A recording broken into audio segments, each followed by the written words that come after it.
Jamoat xavfsizligi universiteti 105-guruh talabasi Bahriddinova Sevinch axborotlashgan jamiyatda antropotsegeniz muammosi. Jamiyat tushunchasining mazmun-mohiyati insoniyat azal-azaldan jamoa bo'lib yashaydi. Yer sayyorasi uning abadiy makoni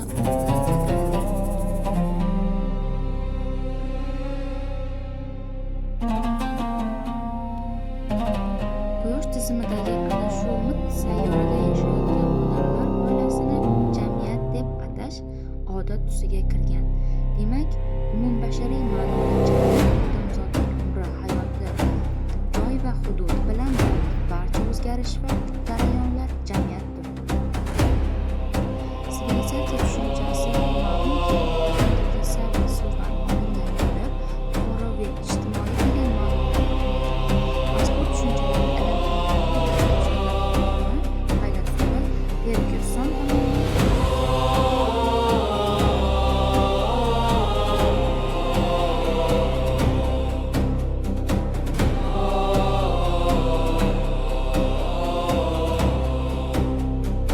bu masalalarda qadimgi axloqlarimizdan qolgan Avesto va urf-odat masalalarida Al-Xorazmiy, Al-Biruni, Mirzo Ulug'bek, Alisher Navoiy, Bobur va boshqa an'analarimiz merosidagi qo'llanmasini topadi.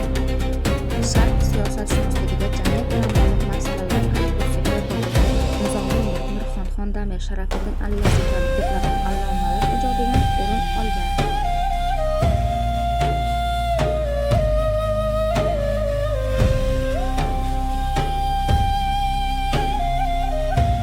Madaniy meros avlodlar tomonidan yaratilgan amaliy tajriba, ma'naviy, axloqiy, ilmiy, diniy va madaniy qarashlar, xalq madaniyati va ijodidan foydalangan moddiy hamda ma'naviy boyliklar madaniy meros tushunchasini ifodalaydi.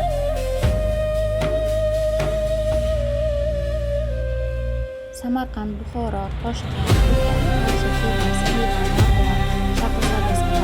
ko'pmi shaharlarimizdagi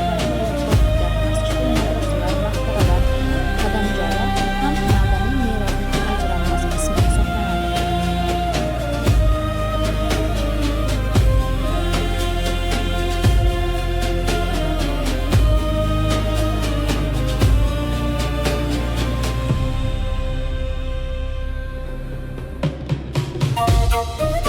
Madaniyat falsafasi, madaniyatning mohiyati, rivojlanish qonuniyatlari, taraqqiyot bosqichlari va istiqbollarini yaxlit bir butun hodisa sifatida o'rganuvchi falsafiy fan madaniyat falsafasi hisoblanadi.